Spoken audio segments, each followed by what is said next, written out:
Psychodélique est un néant famélique, un trou, un Hanouna du pauvre. On était dans du drama, du grotesque, de la diarrhée construite à partir du travail des autres, comme d'hab. Alors, quand plus tard, Dalibor, humant le fumet fétide de la calomnie, et la zététique est apte à répondre aux discours qui prétendent dire le vrai. Mais avec Dalibor, on n'a rien de tout ça, là. On a juste un tube digestif qui produit au kilomètre de l'offense rigolarde, réactionnaire, quasiment de l'anti-pensée, de la bêtise sous cellophane, en toute transparence. Un charognard d'Internet se jette sur une non-affaire de boutique Spreadshirt. À cause de ça, ces personnes-là, j'ai un peu plus de respect pour elles que pour Dalibor, qui n'est rien d'autre qu'un parasite numérique. Il est l'archétype du parasite numérique. Donc Dalibor Stanislavievitch, depuis des années, a un contenu de, comment dirais-je, pour être poli, de caniveau. Il fait les poubelles d'Internet, intéressant, mais essentiellement, il fait du drama, il joue sur les émotions, sur le dégoût. Il a une ligne de plus en plus politisée qui est largement anti-progrès et transphobe et LGBT-phobe.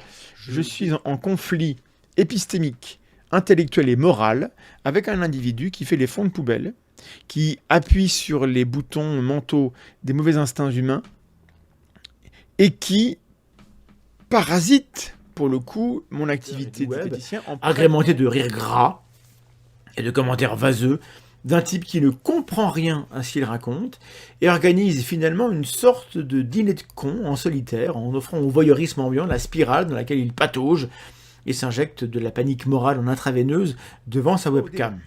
Il bave comme un boomer sur le premier truc qu'il croise et qui l'énerve. Donc soit Dalibor est complètement con, à un point tel que c'est étonnant qu'il arrive encore à enfiler un pantalon, soit il y a autre chose. Dalibor, qui sur sa chaîne YouTube se vante de gagner l'an dernier 70 000 € avec des contenus que je qualifierais d'absolument nullissimes, voire dangereux, sales, dégradants, transphobes, LGBT-phobes, donc des contenus dégueulasses. Oui, j'ai dit que c'était un militant transphobe, et il va bille en tête pour charger la mule dans des discours qui fleurent l'idéologie de l'extrême droite. En revanche, j'ai un impératif moral à combattre les gens qui désinforment et qui abrutissent les gens, et je crois que c'est un effet ce qu'il fait. Vous avez le droit d'aimer son contenu poubelle. Il y a les gens qui regardent la télé-réalité, la plupart savent qu'ils regardent de la merde, et c'est un plaisir coupable, et les humains sont ce qu'ils sont. J'ai moi aussi mes plaisirs coupables, c'est comme ça.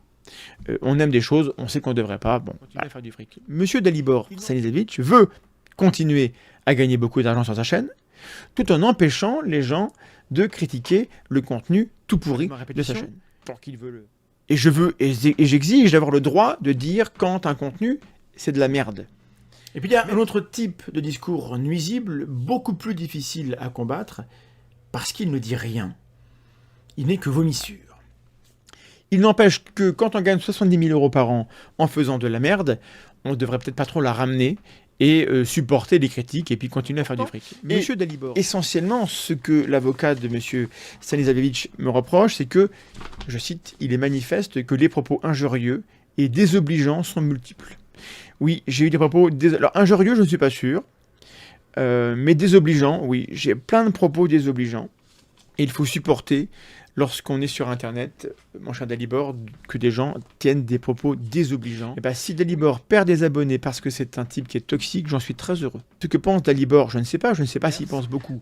Sauf que moi, je ne suis pas commerçant, je fais profession de promouvoir la pensée critique. Donc je critique des phrases. Il est possible que Dalibor ait en fait prononcé moins de phrases de son cru sur moi, parce qu'en fait, lui, il se contente de lire ce que disent les autres. Et moi, je pense qu'il ne faut pas qu'il se croie à l'abri de dire que puisque tout ce qu'il dit, essentiellement, c'est lire ce que disent les autres, alors il n'a rien dit. Je pense qu'il faut qu'il soit responsable des propos dont il se fait le porte-voix. Sa chaîne s'appelle Psychodélique, sa ligne éditoriale, c'est le drama, le scandale, l'outrance, ce qu'il faut distinguer de la satire ou de la caricature, qui sont des formes d'expression. Dalibor. Oui, je suis un peu salé. Au gosier vorace du scandalevore nécrophile, tout est caviar. Chaque réaction à ces hommes de paille, à ces erreurs ou bêtises, devient l'objet d'une nouvelle vidéo où Dalibor n'a guère peur de se contredire puisqu'il ne dit presque rien en fait. Il monte en épingle des paniques, des conflits, génère du harcèlement et s'en sort toujours bien puisqu'il assume n'être là que pour le drama, pour boire les larmes des rageux, tout ça n'est vraiment pas très grave. Il est traître à toutes les causes, il ne défend rien d'autre que son droit à la moquerie. Et donc ce sont des gens que je méprise profondément, je ne peux pas vous le dire plus que ça, je ne vais pas hurler ni pleurer dans la caméra. Lequel lui explique ses erreurs. Mais il continue à sortir encore 6 vidéos sur le même sujet en disant encore de la merde. Parce que Dalibor ne représente personne. Il ne défend pas de valeur et promeut aucun message. C'est rien. Bref, pour la zététique, un type pareil, c'est un gros problème. Donc, Dalibor a gagné. Il a gagné. Alors, il a gagné d'abord notamment 1 ou 2 plaintes, dont je vais discuter avec mon avocat. Je pense que le sujet est assez grave pour qu'on fasse l'effort d'informer bien pour éviter que vous ayez chopé des informations là où en fait les gens disent de la merde. Il y a beaucoup de merde qui est dite sur ces sujets-là et c'est très très pénible. Bien. Pour finir, n'insultez pas Dalibor, n'allez pas le harceler sous ses contenus, ça ne sert à rien. N'allez pas regarder... Moi j'estime avoir été victime de harcèlement de sa part, mais celui qui veut que l'autre paye... c'est Dalibor. Dalibor lui-même, en multipliant les insinuations sur moi-même, sur mes idées et sur mon wokisme présumé, puisque Dalibor est en guerre contre le wokisme, demandez-lui de le définir, il serait bien en peine, avec des propos de gens qui vous critiquent, qui vous résument de manière fausse et qui vous font dire des choses que vous ne dites pas, qui vous... Voilà, c'est plus ou moins rigolo. Et quand les insinuations sont dégueulasses et touchent à des crimes, touchent à la pédocriminalité, moi, je ne l'ai pas supporté. Évidemment, c'est essentiellement des citations de propos que j'ai tenus et auxquels j'ai lu en diagonale. Je ne retire pas une virgule, j'assume tout ce que j'ai dit. Je pense que ça fait partie de la liberté d'expression de dire tout ce que j'ai dit. Il m'aurait pour cible, il use de tous les prétextes pour faire du buzz, sans jamais mettre de fond. Et là, c'est le problème, parce que moi, j'ai rien à répondre à quelqu'un qui n'a pas de fond, et parce que ça arrange son militantisme transphobe. Il n'y a pas d'autre moyen de le dire. Dalibor est un militant transphobe. Voilà, donc le trollage, l'insinuation et le harcèlement ne sont pas des points sur lesquels j'ai envie de papoter avec quelqu'un en plus qui fait de la désinformation. Fallait-il rester sans réagir face aux créateurs de contenu qui font carrière dans la toxicité? Il y a des gens qui sont sur Internet, qui sont toxiques, qui pourrissent des gens. Regardez un peu sa ligne éditoriale. Regardez un peu de quoi il parle, comment il en parle. Moi, je suis désolé, mais la manière dont Dalibor Stanislavić fait la promotion de la transphobie et des paniques morales de droite, mais depuis qu'il a fait ses vidéos sur Abakan, je vois ce qu'il fait.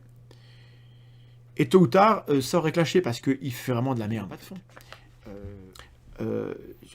Dans sa vidéo de ce matin, il prétend que l'Aztèque appelle à son suicide. À cause d'un GIF Twitter, qui est dans un GIF que Twitter a en natif. Quand vous tapez sur les GIFs, vous pouvez poster les GIFs. Et ce GIF qui dit bois de l'essence, posté par Lucas, qui est le président de l'Aztèque, mais qui ne l'a pas posté en tant que président, c'est pas un GIF qui appelle au meurtre, ni qui appelle au suicide. C'est un GIF que moi j'aurais pas mis, personnellement, je pense qu'il fallait pas le faire, mais qui est un c'est bon, tu nous saoules, va jouer au bis sur l'autoroute. Ça n'est pas un appel au suicide.